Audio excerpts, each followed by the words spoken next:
Si Saint-Malo s'est entouré de remparts de granit, c'était à l'origine pour se protéger des embruns et des envahisseurs.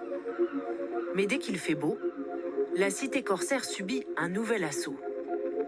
Focus sur la surfréquentation touristique de Saint-Malo.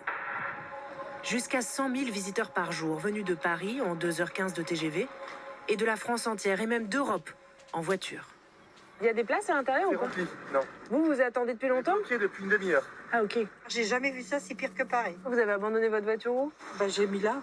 Alors, c'est pour les pêcheurs. Je pense qu'on va devoir aller encore plus loin. Tout autour des remparts, les voitures font la queue devant des parkings déjà complets. Il y a de la place à l'intérieur pour se stationner? À cette heure-ci, c'est compliqué. Mais sur un coup de chance, ça peut passer. Jamais. Nous entrons dans la vieille ville, plus de place à l'intérieur. Demi-tour, 3 km vers les terres. Bon, ça y est, on a enfin trouvé un parking où il y a des places. Le problème, c'est qu'on est à une demi-heure à pied du centre-ville. Cette foule de touristes est une aubaine pour les commerçants, mais elle dérange les 1500 habitants à l'année. Philippe Collat a fondé une association pour les défendre. C'est des gens qui ont beaucoup de mal à accéder à leur logement, à stationner, décharger leurs courses, descendre leurs enfants. C'est devenu invivable pour certains, ouais. On parle de la Mont-Saint-Michelisation du centre-ville historique de Saint-Malo et d'autres l'appelleraient facilement Disney-Malo aussi. Les Malouins font de la résistance. L'association demande que la circulation et le stationnement soient réservés aux riverains et le maintien de commerces de proximité dans le centre historique. Quelqu'un qui est là au quotidien, il nous reste une supérette principale, on va dire. Il reste un poissonnier, il n'y a plus de boucher. De chaque côté de la rue, des magasins de spécialités locales, des bols bretons, mais de moins en moins de services publics. La poste d'Intramuros qui était ici dans ce beau bâtiment. Ici, on avait l'ancien commissariat de police de Saint-Malo qui n'est donc plus là. Quant au bâtiment des impôts, il a été transformé en hôtel 4 étoiles. Conséquence, le centre-ville perd chaque année des dizaines d'habitants. Avec un quart de meublés touristiques, un quart de résidences secondaires, 30% de logements sociaux, il reste peu d'appartements disponibles à louer à l'année. La mairie a pourtant établi des quotas pour limiter les locations saisonnières.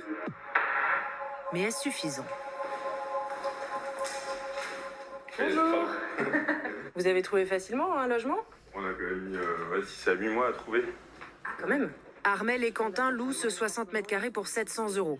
À l'achat, il en vaut 300 000. Il y a pas mal de trucs qui sont revenus sur le marché, mais nous, on a arrêté de chercher parce qu'en fait, les prix sont 20%, 25%, je pense, au-dessus du marché. L'année dernière, on avait de quoi acheter en 60 mètres carrés, mais là, maintenant, avec les taux d'intérêt, les prix n'ont pas baissé, en fait. Jeunes parents, ils hésitent à quitter Saint-Malo Intramuros, là où ils ont grandi. Avant, il y avait des écoles primaires, collèges, lycées.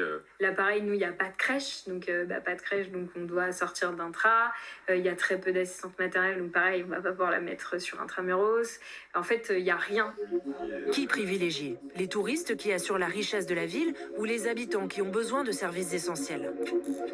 Partons à 25 minutes de route dans les terres, chez Angélique Le Chevalier.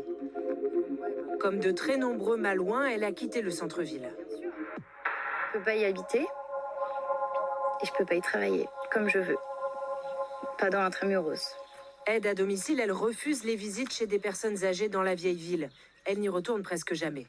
Mes amis, mes connaissances, on va dire un faible pourcentage est resté sur Saint-Malo, mais tout le monde est parti à l'extérieur de Saint-Malo. Pour les études, pour le travail, pour voilà. Et pour acheter. Que peut faire le maire pour améliorer la situation? Il faudrait qu'on trouve des systèmes de places de stationnement réservées, mais c'est pas facile. On est dans un système de délégation de service public au niveau du stationnement. Le contrat a été signé pour une durée de 15 ans avec une société privée sous le précédent mandat. Je peux pas aujourd'hui modifier ce contrat. Il dit ne pas avoir vraiment les mains libres, ni le budget pour contenter tout le monde. L'été, parce que nous savons que c'est la période qui pose le plus de difficultés, nous réservons 90 places supplémentaires aux abonnés. C'est pour nous 56 000 € pour 2 mois. Dès lors, faut-il limiter le nombre de visiteurs dans la ville? Je n'ai pas du tout l'intention de mettre une barrière aux portes de l'Intramuros. Quand on vous parle de quotas, vous, c'est quelque chose qui... Je n'y ai jamais réfléchi et je n'y pense même pas. La question des quotas reste un tabou dans les villes touristiques françaises. Seules les îles de Bréa et de Porquerolles commencent à limiter le nombre de visiteurs par jour. À Saint-Malo, ça n'est pas d'actualité.